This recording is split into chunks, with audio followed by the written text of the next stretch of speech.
की मुंबईचे लचके, मुंबईच्या चिंधड्या उडवायच्या त्याचेच प्रतिनिधी जे वरती दोघं जण, वरती म्हणजे इकडे नाही दिल्लीत बसलेले आहेत, त्यांचे मनसुबे आहेत.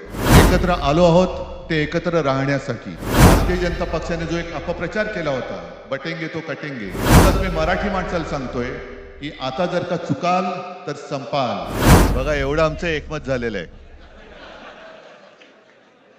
सर्वांचं स्वागत करतोय. आणि आता संजय राऊत यांनी संयुक्त महाराष्ट्राच्या लढ्याची आठवण करून दिली.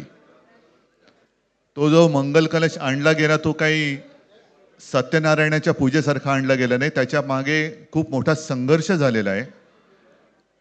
105, 107 किंवा त्याहूनही जास्त मराठी माणसांनी बलिदान देऊन मुंबई महाराष्ट्राला मिळवून दिली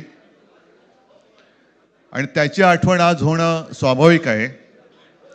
कारण आम्ही आज दोघंही इथे बसलेलो आहोत, ठाकरे बंधू. आमच्या दोघांचेही आजोबा प्रबोधनकार हे संयुक्त महाराष्ट्राच्या लढ्यामध्ये पहिल्या 5 सेनापतींमधले एक सेनापती.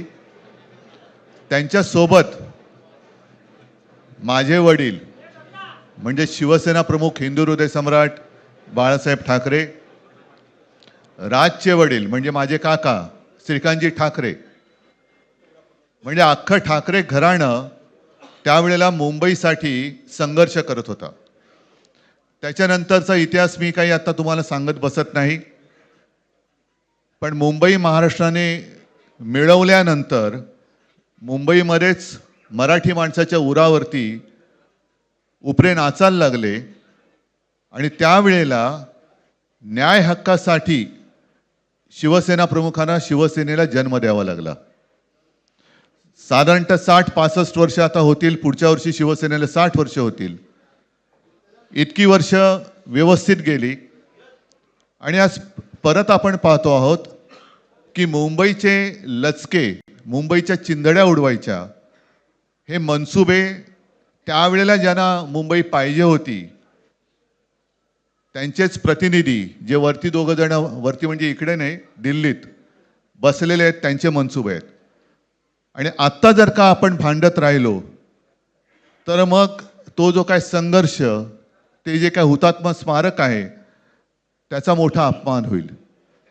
आज आम्ही आमचं कर्तव्य म्हणून एकत्र आलेलो आहोत आणि मी मागेच म्हटलं एकत्र आलो आहोत ते एकत्र राहण्यासाठी. यापुढे मुंबईवरती आणि महाराष्ट्रावरती कोणी वाकड्या नजरेने किंवा त्यांच्या कपटी कारस्थानाने महाराष्ट्राला मुंबईपासून किंवा मुंबईला महाराष्ट्रापासून, मराठी माणसापासून तोडण्याचा प्रयत्न करेल, त्याचा राजकारणात खात्मा केल्याशिवाय राहणार नाही. शपथ घेऊन आम्ही मैदानात उतरलेलो आहोत. उत्साह अमाप आहे. मी तुमच्या सर्वांच्या माध्यमातून, मला कल्पना आहे की आज केवळ महाराष्ट्रच नाही तर अख्खा देश बघतोय. मी सर्वांना विनंती करतोय, आवाहन करतोय आणि एक सूचना सुद्धा करतोय. कारण मागे विधानसभेच्या वेळेला भारतीय जनता पक्षाने जो एक अपप्रचार केला होता, बटेंगे तो कटेंगे, तसंच मी मराठी माणसाला सांगतोय की आता जर का चुकाल तर संपाल, आता जर का फुटाल तर पूर्णपणे संपून जाल. म्हणून परत एकदा तुटू नका, फुटू नका आणि मराठीचा वसा टाकू नका, हाच एक संदेश मी आमच्या आज दोघांच्या युतीच्या निमित्ताने संपूर्ण महाराष्ट्राला देतो आहे. आणि मला खात्री आहे की मराठी माणूस हा सहसा कोणाच्या वाटेला जात नाही, पण त्याच्या वाटेला जर का कोणी आलाच तर त्याला परत जाऊ देत नाही. मी सगळ्यांना परत मनापासून धन्यवाद देतो.